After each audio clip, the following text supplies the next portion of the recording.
It finally came.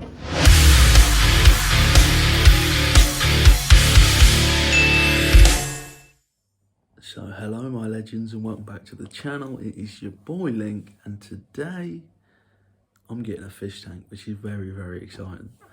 I'm waiting for it to be delivered now. It's coming on a pallet. I've never had anything delivered to me by pallet delivery, so that's going to be an experience.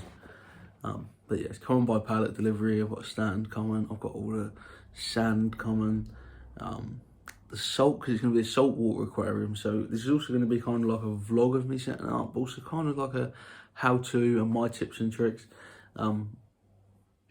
I have about 15 years of fish keeping experience, probably about 2-3 years of saltwater experience, so hopefully we'll learn something, but I'm very excited for my fish tank to come.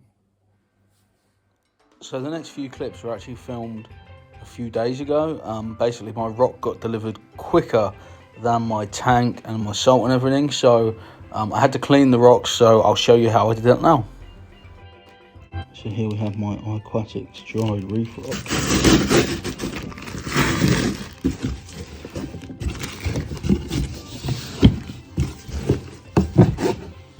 Some really nice shaped bits.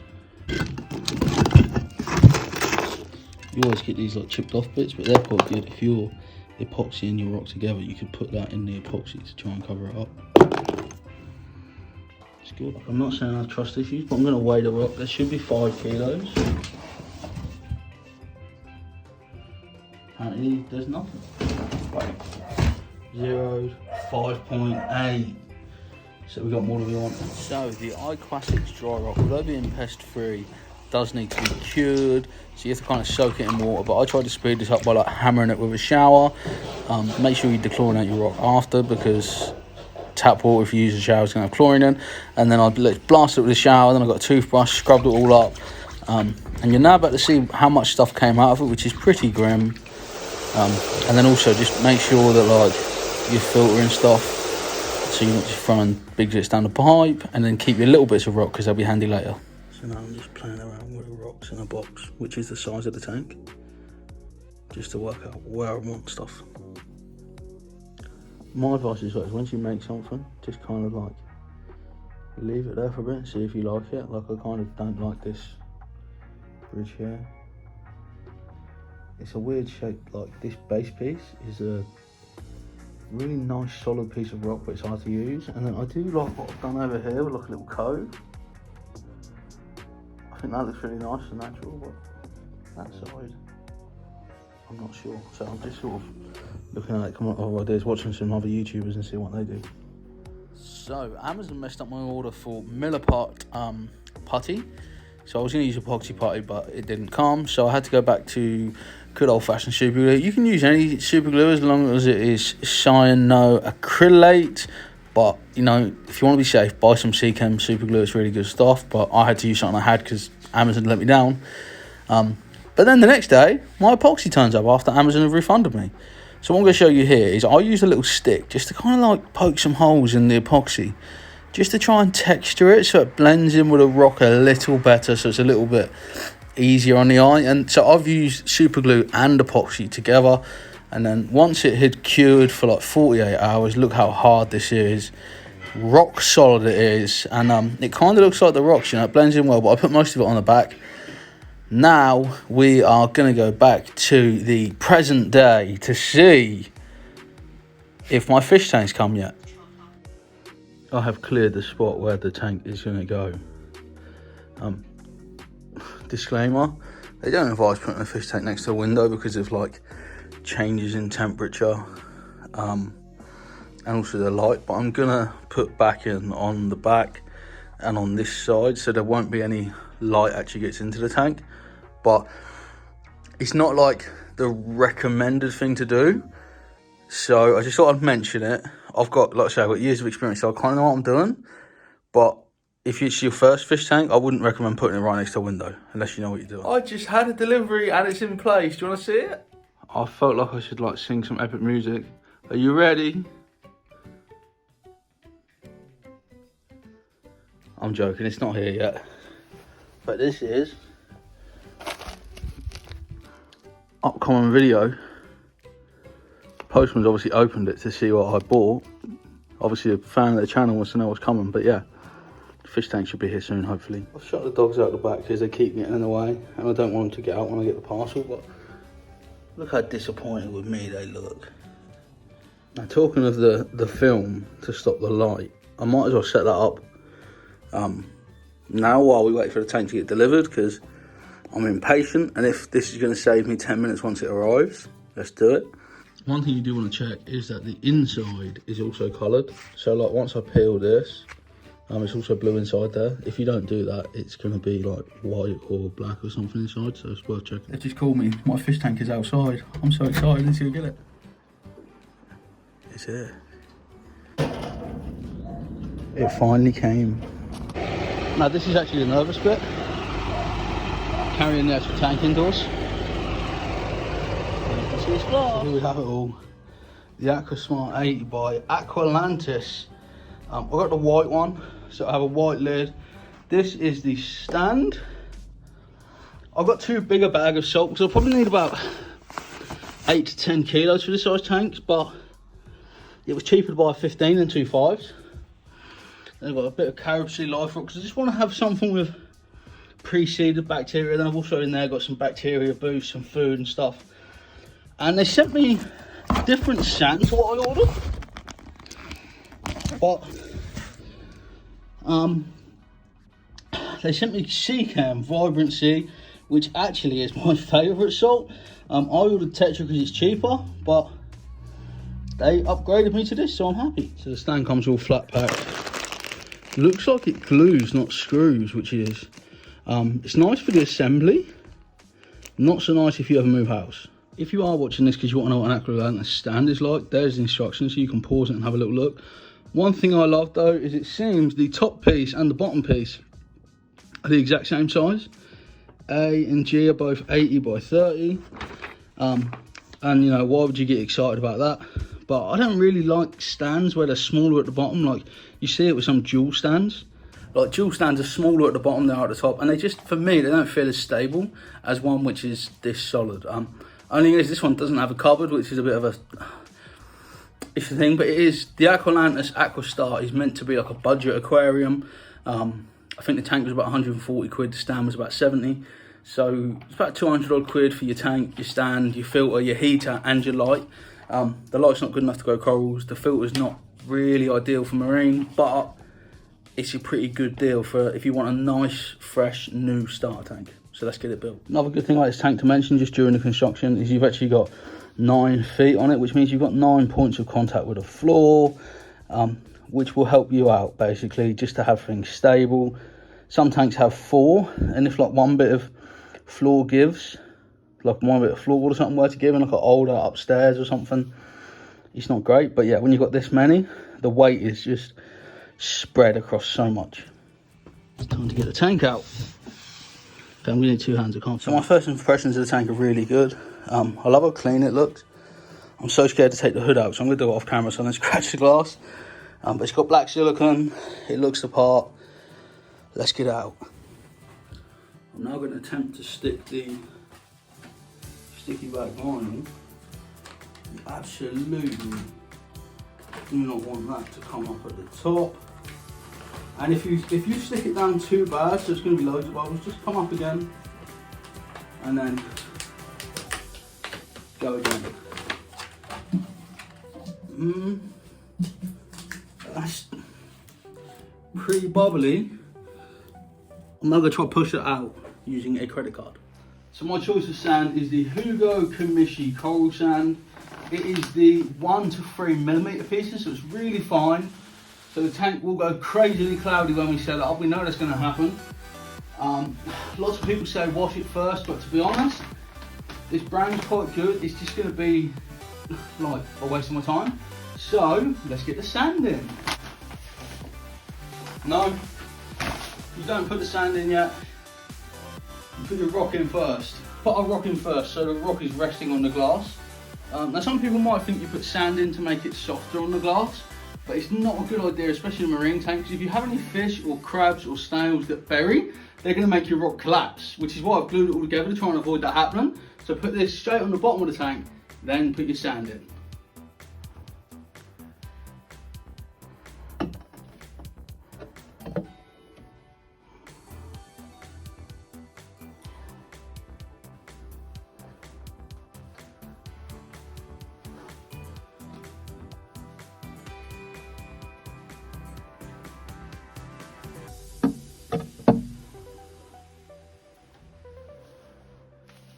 So I'm not going to need all of this.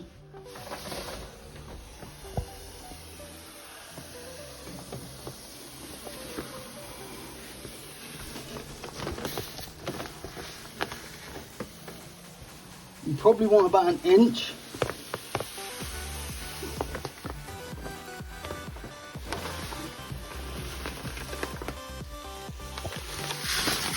Try not to spill it on the floor like I've done.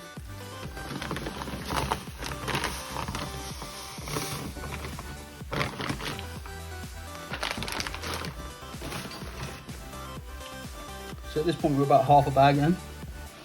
As you can see, I'll now add water. What you'll notice is I'm tipping it on the rock work instead of on the sand so it doesn't kick everything up. Like this.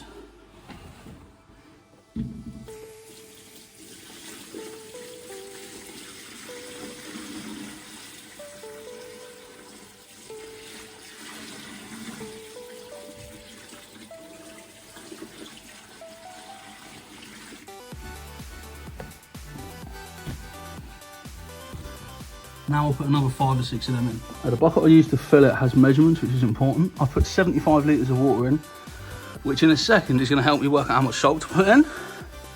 But look how cloudy it is. Can't even see the back of the tank now. Can't even tell the back's blue. Now, before we put the Seachem Vibrant Sea salt mix in, I think it's best to set up the filter. This is just the order I do it in. Also, I've filled that up with tap water, which most people will tell you is stupid because it kind of is. You should use RO water if it's available to you. It's much healthier than tap water. If you do use tap water, I urge you to use Seachem Prime. For me, this is the best tap water conditioner. It's what I've always used, whether it's freshwater tanks, saltwater tanks. Good friend of mine, Dave, put me onto it once. It's not open, it smells horrible though. Not once it goes in the water, it dissolves, but it's like a really weird smell for your dechlorinator. But detoxifies ammonia, nitrite and nitrate, which means you can leave a little bit more nitrate and stuff in the water without your fish getting sick, which is brilliant. But yeah, my friend Dave put me onto it. He has kept fish way longer than me. I've kept fish 15 years. He's probably kept fish 40 years, I would guess, maybe 30 years, 40 years. And he also worked in an aquatic shop for like 4 years or something. So that's what he said use as well. But tap water, if you can get RO water, it's much better. But if you can't, tap water often works, especially if you live in a clean area. But I would recommend as well, check your local water report. So we'll take a look at the filter. It's a tiny little filter. I'm going to add a wave maker. I don't have the wave maker with me, but I'm going to order one and add a wave maker because this only turns over 650 litres an hour. So in an 80 litre tank, it's only going to move your water around, what, like 6 times, 7 times, 8 times, something like that. So it's not really enough. Also, the media in it isn't the best. Comes in these nice boxes. It's got carbon, which is great for salt water. This clay, which I don't, you know, I've never used it in salt water, so I'm not going to. I don't know if those pots are like openable. I'm sweating, it's so hot. It's like 22, 23, so we don't got to worry about heating the tank water that much. Then in the bottom, you get this big foam, and then you get a floss inside a box. Ow, I've got sweat in my eyes. Not good. It's a weird system because it opens top and bottom, but stuff will go all the way through. Like it's a hole the whole way, which is different. Not something I'm used to be honest. Let's see if I can get this open. It must open, it can't be sealed, surely. Let me check the instructions. So, the BioClay is in a sealed box, so what I'm going to do, I'll put my bottom back on.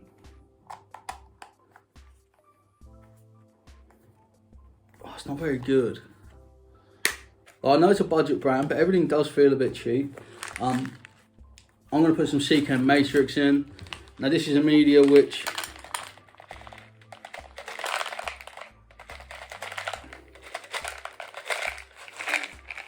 I've been using in freshwater and saltwater tanks.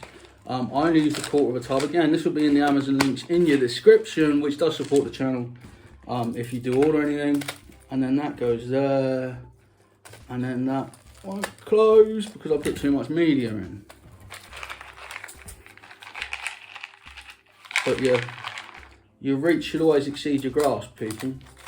That'll fit now. Get that back on there. And it's ready to go. It also has this kind of like vortex where you can actually slow your flow down. Definitely not something you'd want to do in this size tank, but it is a nice touch. Like if you had a smaller tank and you want to use your pump out of your old tank, it's a good touch. Before you put your filter and the media in your tank, I advise adding the dechlorinator. It's better to mix it with the dechlorinator in the bucket, but I'm a rebel, alright? But like I said, I know what I'm supposed to do. I just got so many years experience. I know what corners I can cut and get away with it, but also I know the risks associated with it. Like I know what could go wrong from me doing it. If you're a newbie, you probably don't, so don't gamble. I can't get this off. I always end up trying to bite these things and it's end up in your mouth. I don't miss that smell. So the dosing, it says 1 capful for 200 litres. Now I've got 70 litres, so I need about half a cap, but I'm going to go for 3/4 of a cap. I'd always rather overdose than underdose dechlorinator.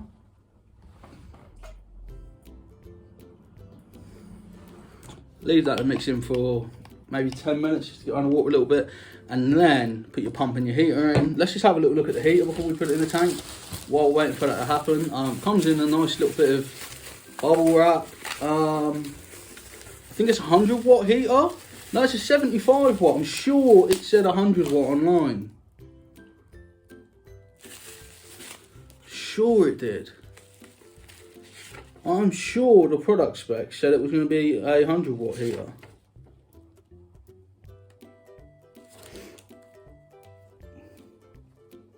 Oh no, it's 75. It does say it's a 75 in the thing. I thought it was a 100 watt heater. I don't know if it was just maybe a wrong listing on my website. Oh no, I've dropped my suckers. What do they attach to? Oh no.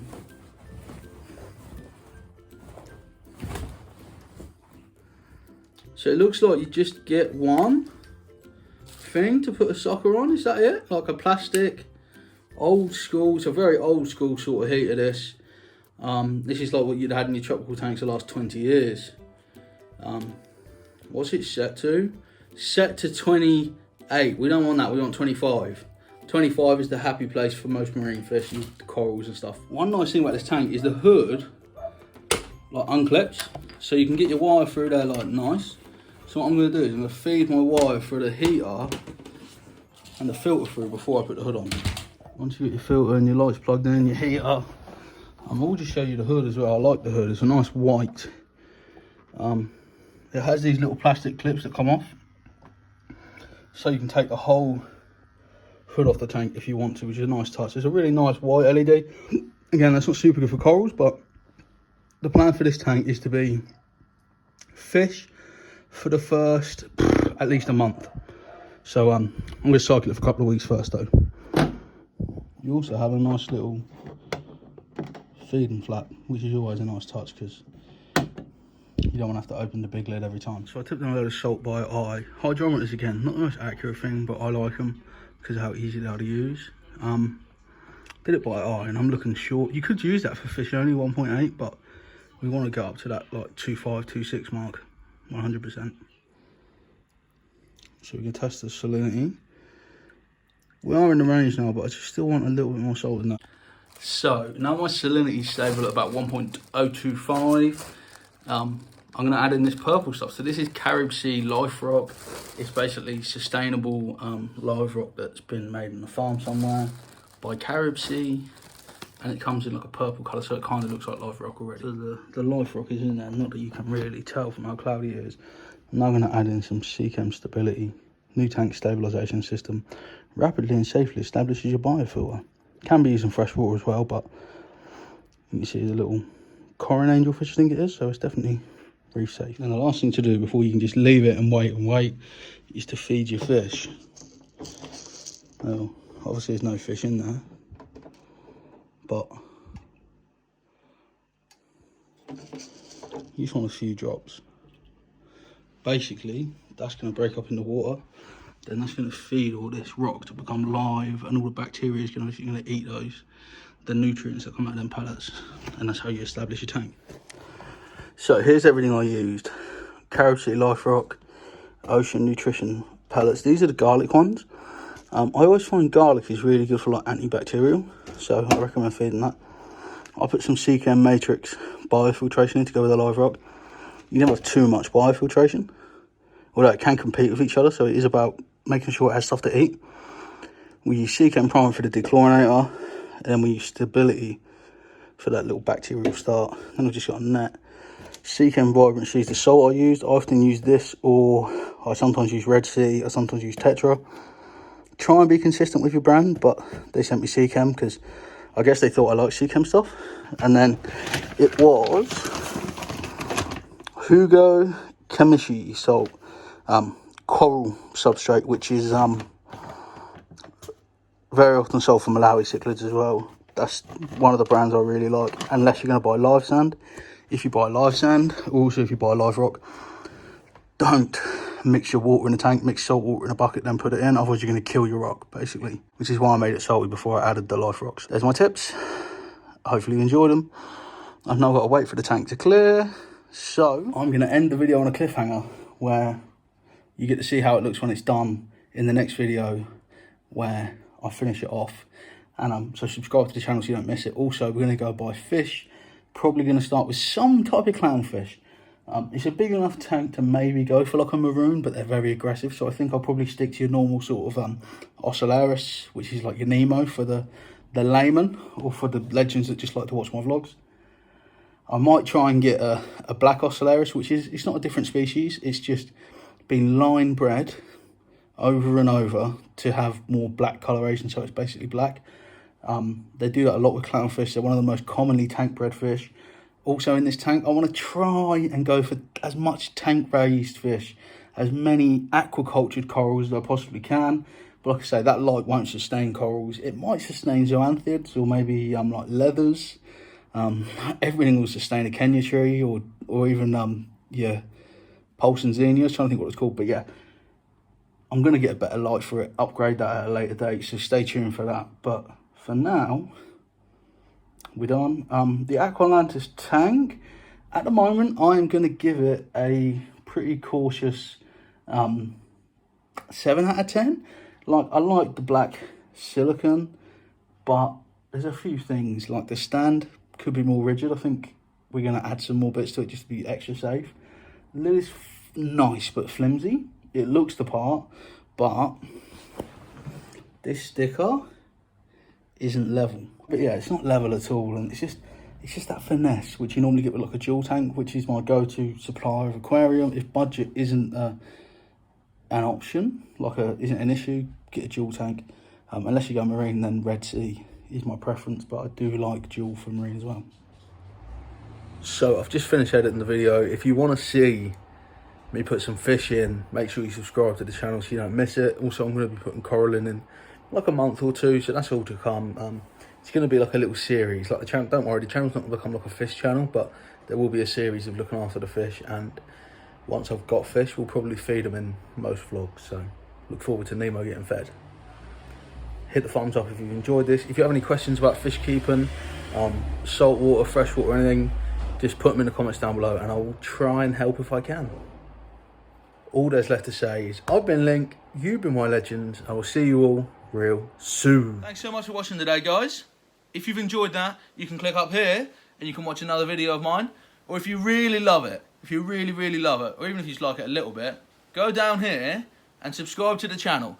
It means you'll never ever miss what is coming up real soon.